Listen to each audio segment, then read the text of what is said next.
ఆంధ్రప్రదేశ్లో ఏం జరుగుతోంది? అధికారంలో ఉన్న YSR Congress party mind game ఆడుతోందా? తెలుగుదేశం, జనసేన పార్టీల మధ్య పొత్తు కుదిరిన నేపథ్యంలో రెండు పార్టీల మధ్య క్షేత్రస్థాయిలో అనుమానాలు పెంచేలా, అపోహలు సృష్టించేలా, రెండు పార్టీల మధ్య సయోధ్యను దెబ్బతీసేలా వైఎస్ఆర్ కాంగ్రెస్ పార్టీ వ్యూహాలు అమలు చేస్తోందని రాజకీయ పండితులు అనుమానాలు వ్యక్తం చేస్తున్నారు.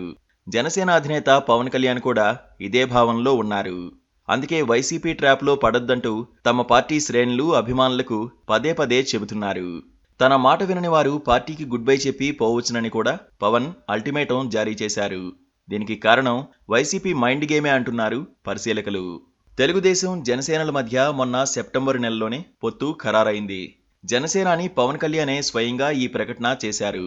స్కిల్ స్కామ్లో అరెస్టైన చంద్రబాబును పరామర్శించిన వెంటనే పవన్ టీడీపీతో పొత్తు గురించి బహిరంగ ప్రకటన చేసి సంచలనం సృష్టించారు. ఆ తర్వాత రెండు పార్టీల కార్యకర్తలు కలిసిమెలిసి పనిచేయాలని చంద్రబాబుతో పాటు పవన్ కళ్యాణ్ కూడా చెబుతూ వస్తున్నారు.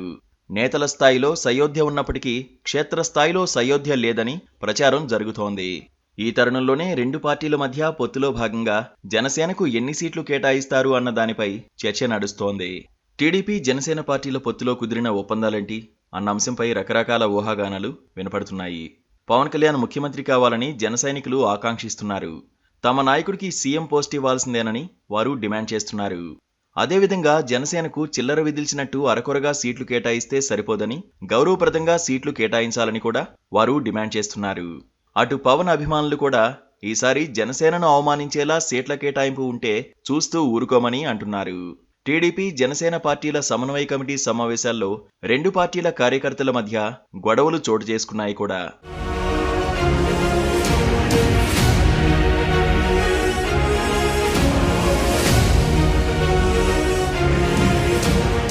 టీడీపీ, జనసేనల మధ్య ఈ వాతావరణాన్ని గమనించిన వైఎస్ఆర్ కాంగ్రెస్ పార్టీ దీన్ని క్యాష్ చేసుకోవడానికే మైండ్ గేమ్ మొదలుపెట్టిందని అంటున్నారు.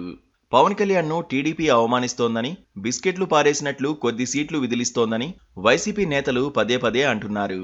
ఇది జనసేన కార్యకర్తల్లో బలంగా నాటుకుపోతోంది.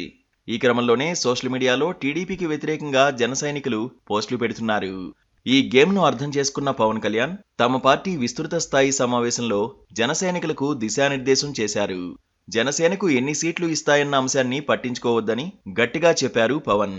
ఎవరైనా సీట్ల గురించి మాట్లాడితే వారు కోవర్టులే అవుతారని, అటువంటి వారు ఇష్టం లేకపోతే పార్టీ వీడి వైసీపీలో చేరవచ్చని నిష్ఠూరంగానే అన్నారు పవన్.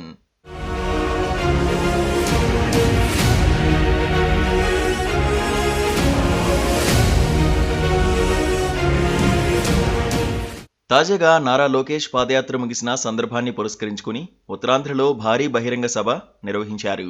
దీనికి పవన్ కళ్యాణ్ కూడా హాజరయ్యారు. ఈ సభకు ముందు లోకేష్ ఓ టీవీ ఛానల్తో మాట్లాడుతూ టీడీపీ 150 స్థానాల్లో పోటీకి సిద్ధంగా ఉందని అన్నారు. అదేవిధంగా ఎన్నికల తర్వాత చంద్రబాబే ముఖ్యమంత్రి అవుతారని అన్నారు.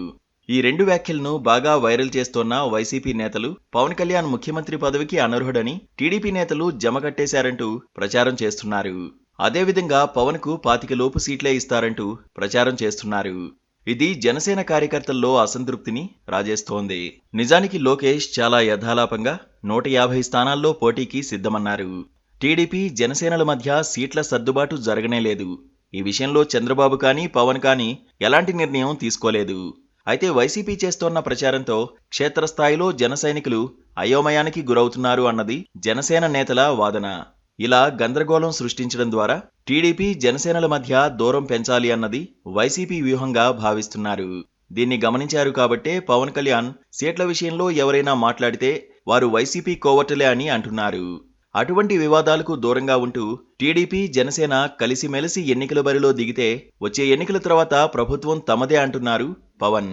వైసీపీ మైండ్ గేమ్ను బ్రేక్ చేయాలని ఆయన పిలుపునిస్తున్నారు.